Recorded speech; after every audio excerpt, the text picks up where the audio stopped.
Trick Williams has been one of the fastest rising stars in NXT, as his charisma has crowned him as a crowd favorite main eventer. However, his journey to the top has not been as smooth sailing as he would hope. September 14, 2021 was the day that Trick Williams was introduced into the mix as Carmelo Hayes' homeboy. This was the extra piece that Melo needed to level up on the roster, as Trick Willie was that fountain of charisma that added layers to his character. A few weeks later, Melo won the North American Championship, and this partnership was already proving to be beneficial. As they were celebrating their championship win, they were interrupted by their first program as a duo in Johnny Gargano and Dexter Lumis. They had this cheesy / funny segment inside of Lumis's house as they were trying to get back the North American title. This was NXT 2.0 for the most part, so most of the storylines were pretty unserious. Let's move over to Trick Williams' in-ring ability. I have to always remind myself that Trick does not have an ounce of wrestling background in his past, so he is bound to look hella green out there. But my lord, what was the creative team doing by putting him on TV for that many matches? To put it in simplest terms, he was not ready in 2021 and was just stinking it up every time he was lacing up the boots. But this is developmental, so this was to be expected so far for the most part. Trick Williams was really just a lackey of Melo, helping him win his matches and helping him defend the North American Championship whenever he had it. One thing that always stood out about Trick was his promo ability, because this man has charisma leaking out of his veins. Trick was slowly improving with every rep he got on live TV, but it wasn't nearly fast enough to break away from Melo, and you could tell that the creative team was patiently waiting for that moment to break these two apart in order to tell that story. But one thing you'll learn about watching WWE is the fact that they could care less about in-ring work, because if you have the character to make people forget that you were ever bad, then you are bound to get that rocket strapped to your back. Look at Jey Uso for an example. That man is terrible in the ring, and I can't sit here and pretend like he isn't, but he has the character and the most over catchphrase that gets the people pumped up, which is why he was rewarded with the world title match at WrestleMania. This is kind of what happened here with Trick Williams. Make sure you join Slam University. Yes, that is right, I have a Discord, so make sure you pop that link open in the description. Also, follow me on Twitter. I want to create a following over there as well. They're both pinned in the comments, so you can't possibly miss it. Alright, let's get back to the video.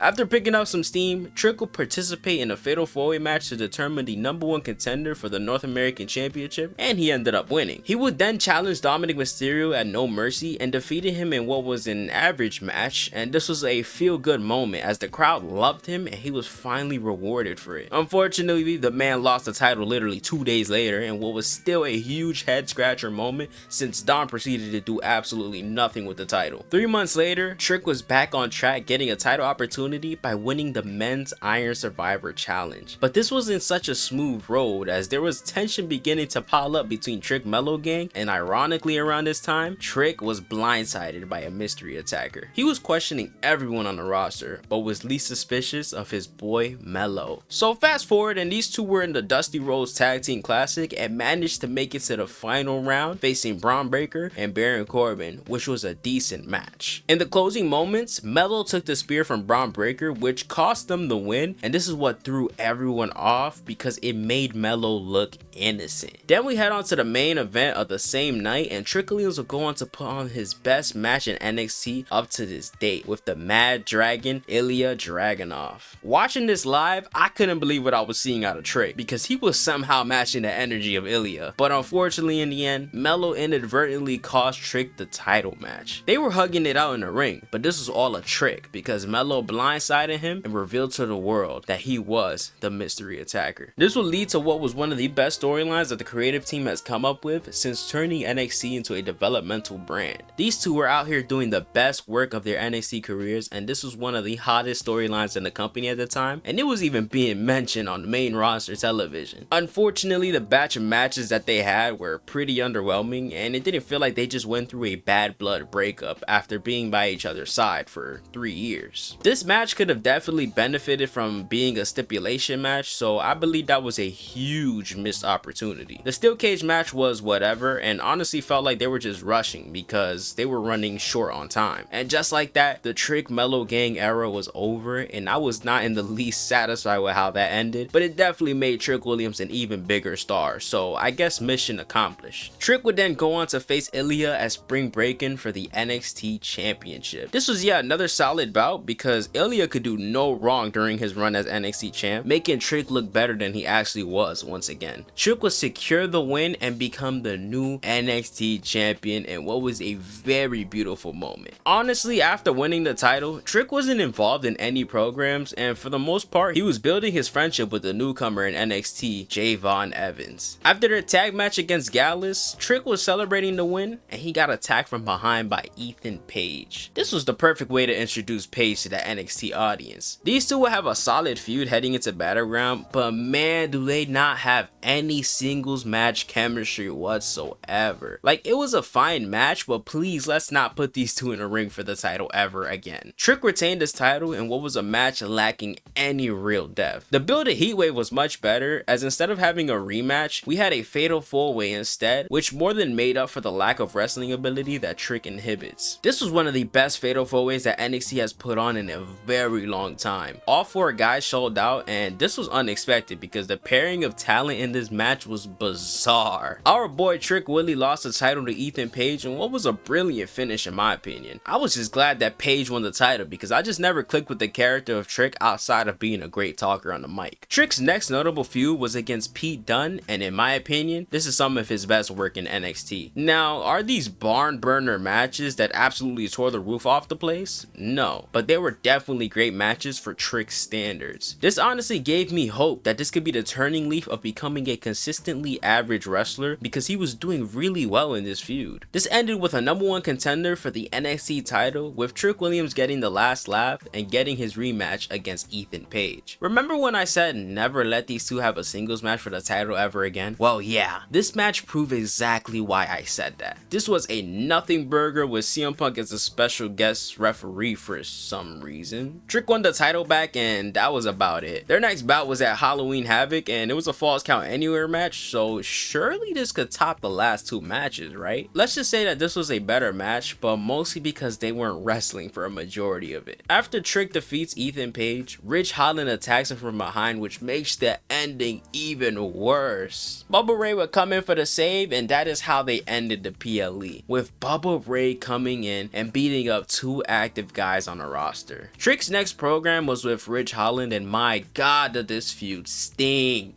Like, how can a wrestler be so fucking boring and lame in the ring? Why was he getting title shots in developmental? Their match at Deadline was garbage, and I am happy that they never had a rematch after this. And I'm also glad they didn't close out the show because that would have been so shitty. Anyways, Obafemi won the Iron Survivor earlier that night, which means he was guaranteed a title match against Trick. Unfortunately though, Trick's next opponent was Eddie Thorpe, who is yet another undeserving challenger for the title. If even the NXT crowd doesn't react to you coming out during your entrance, then you know there is a problem. Eddie Thorpe hasn't found his character in NXT yet, and the creative has done no favors. This match was garbage and the ending was so doggy doo-doo, but it's understandable why they went this route because they wanted to turn the Obafemi title shot into a triple threat match so that Trick doesn't end up taking the pin. The triple threat was pretty much a singles match for a majority of it because Oba took out Eddie backstage. Trick and Oba had decent chemistry in the ring, and that is one of the things I love about Oba because this man somehow always finds a way to put on a great match. Eddie Thorpe would join the match in the last 2 minutes and set up Obafemi perfectly to secure the victory and become the new NXT champion. This will slowly lead Trick into his mean streak where he just began crashing out on anybody in his way. He continued his feud with Eddie Thorpe, and this time around they had a strap match and it was average. Nothing special came out of it other than Trick losing to fucking Eddie Thorpe. This began the heelish actions of Trick as he was even brushing away his friends like Javon Evans and insulting him for literally no reason. Trick had a rematch with Eddie Thorpe and dog walked his ass. He would then call out Obafemi, but Dark State's theme hit and they were in a crowd ready to pounce. Javon Evans would then try to rally Oba and Trick, but they would push him around like he was a little kid, and they all 3 began a brawl as Dark State just watched as all the chaos unfolded. Javon and Trick will be the last one standing, and the most intriguing part part about this segment was the fact that Darkstay seemed impressed and didn't decide to attack. But you want to know what's very coincidental? The fact that Darkstay has gone after all the big names in NXT except for Trick Williams. I think this will be one of those big surprises that happens at Stand and Deliver, where Trick is revealed as the leader of Darkstay, because he has been acting very heelish as of late, and his character could use some much needed breath of fresh air. Overall, I think Trick has definitely improved in terms of confidence on the mic and in the ring, but he hasn't reached that level yet where he can carry out a great match with just about everyone. He has a ton of potential, but only time will tell